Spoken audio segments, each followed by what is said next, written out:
Salve galera, Brownie na voz, tudo bem com vocês? Mais um vídeo aqui do canal Brownie Esportes.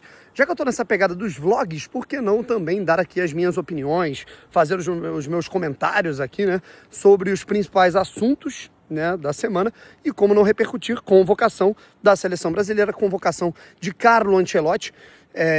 Inclusive, né, eu venho, né, de uma semana em que eu passei ali 4 dias na Granja Comari.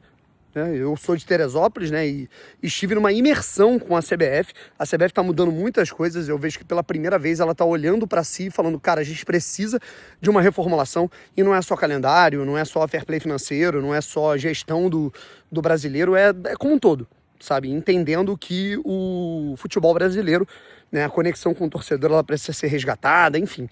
E eu também estarei, né, na cobertura da seleção brasileira lá em Londres, né, estarei cobrindo Brasil e Senegal. Vamos trocar essa ideia. Se inscreve aqui no canal, deixa o seu like e ativa o sininho para você não perder nenhuma novidade.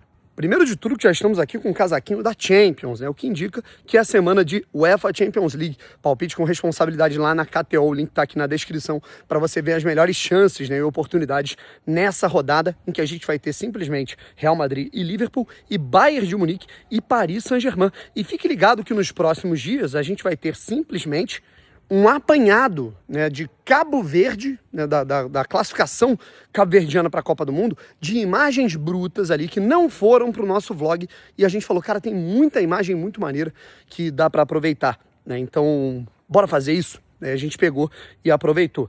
E depois a gente vai ter ali um vlog conhecendo o Mirassol. Eu conheci as instalações do estádio do Mirassol e, cara, atestei que não é à toa que eles estão tendo todo esse sucesso, mesmo tendo o menor investimento da Série A, não à toa, estão em 4º lugar.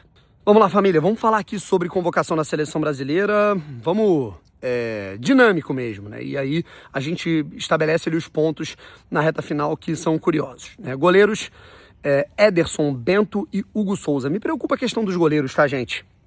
O Alisson, beleza, tá machucado, não tem muito o que fazer, mas eu sinto que as convocações elas estão sendo feitas dos goleiros especificamente, tá? Ou goleiros que não vivem suas fases, né, mais primorosas. Eu acho que é o caso do Ederson, tá no Fenerbahçe, né, já vem decrescendo há um tempo. E também, né, o caso do Bento, que tá no Al Nassr e vem sendo questionado até mesmo por lá. E Hugo Souza, apesar de eu concordar com a teoria, convoca o Hugo Souza por conta dos pênaltis, eu acho que existem goleiros aqui no futebol brasileiro que estão muito à frente mesmo. Você pega aí, né, os laterais, você tem o Wesley, o Luciano Juba é uma novidade interessante, acho que ele já vem jogando, né, num nível justamente para ser convocado. A gente tem aí Alexandre e Danilo, dupla do Flamengo, acho que conta muito a experiência, né, estão convocados. O Caio Henrique, eu acho que tem que ser uma garantia, né, nessa convocação. O Douglas, dessa vez não foi, eu acho que ele estabelece alguns testes aí diferentes nessa lateral.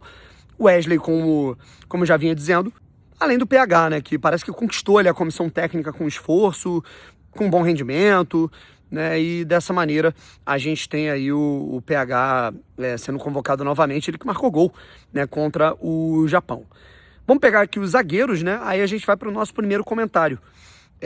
O Ancelotti não, assim, vi muita gente repercutindo que o Fabrício Bruno perdeu o espaço na seleção com a falha que ele teve contra o Japão.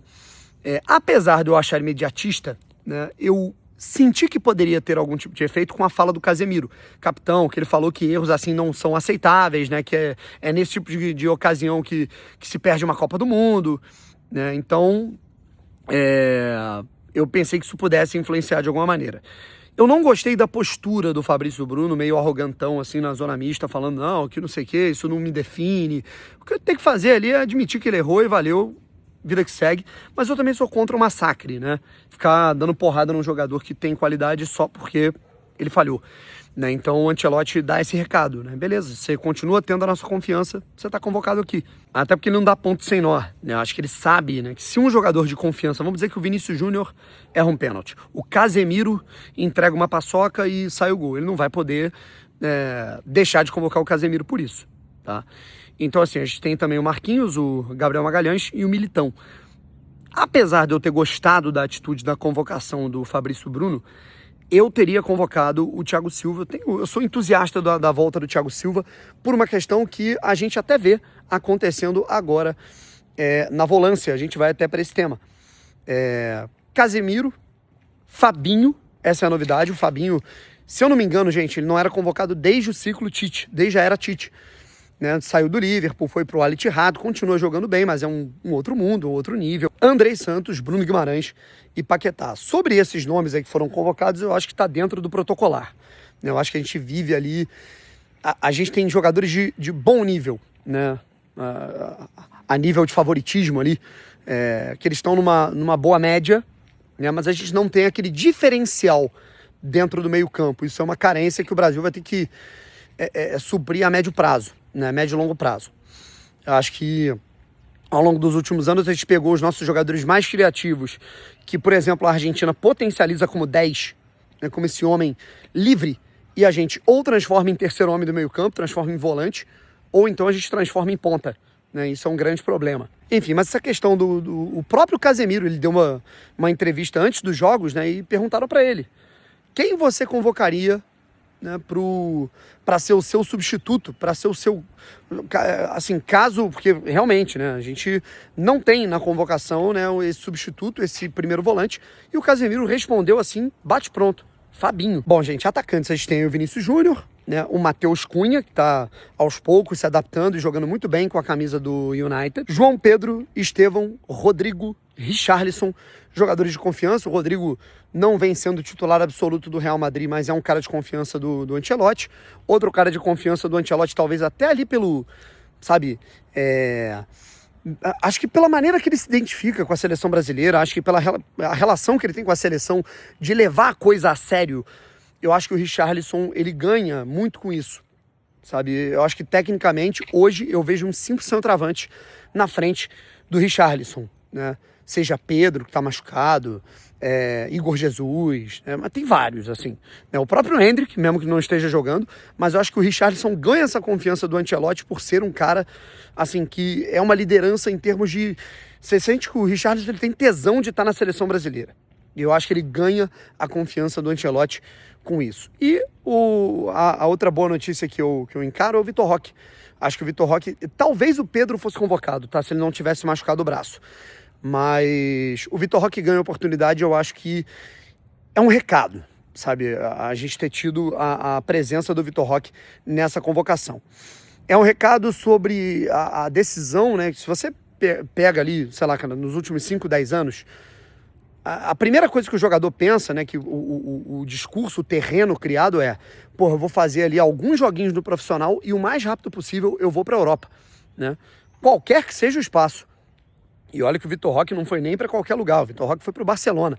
Mas, de qualquer maneira, essa mudança muito prematura do futebol brasileiro para o futebol europeu, ela insere um risco, sabe? Então, eu acho que deu para perceber até que ponto, né, a gente não tem aí uma nova realidade, sabe? Os jogadores, os empresários, né? Apesar, claro, né, da vida financeira fazer toda a diferença, o cara, porra, igual o moleque que é o Gabriel, né, cara, acabou de sair do Internacional, tinha um futuro promissor e foi para um time que não é nem a quarta força da Arábia Saudita, mas, cara, não tem o que fazer, é dinheiro. Dito isso, em aspectos de carreira, o cara que ele quer vislumbrar a seleção brasileira, ele quer vislumbrar a Copa do Mundo, alto nível, o que é melhor? Ele sair com 18 anos e perder espaço, como, por exemplo, o Endrick, tá acontecendo com ele, o Endrick pode perder a Copa do Mundo, né, ter esse risco, ou então esperar um pouco, amadurecer, jogar grandes competições, ter as grandes experiências de ser um protagonista no Brasil, criando casca, sabe? Criando uma identificação com o futebol brasileiro, se formando como jogador por aqui. Até que ponto o Neymar, né, ele não se beneficiou disso, dele ter recusado propostas do Chelsea, né, quando ele tinha ali 18, 17 anos, Real Madrid, e ter ido só com, 22, 23, não me lembro agora, pro Barcelona, cara. Até que ponto isso não foi benéfico para ele, sabe? Eu sinto muito isso. E a gente vê esse movimento reverso, contrário. O cara bate lá na Europa e ele não pensa duas vezes antes de voltar, porque ele viu o Gabigol, ele viu outros jogadores ali que foram para a Europa, não amadureceram, voltaram e conquistaram prestígio, idolatria dinheiro e vaga na seleção brasileira jogando aqui no futebol brasileiro, sabe? Não tem essa porra de, não, é outro esporte, não tem essa, né? Você se destacar no Real Betis talvez seja muito, assim, pior e menos visibilidade, até menos competitivo, né, do que você se destacar, por exemplo, como o Luiz Henrique fez no Botafogo e como agora faz o Vitor Roque no Palmeiras, sabe?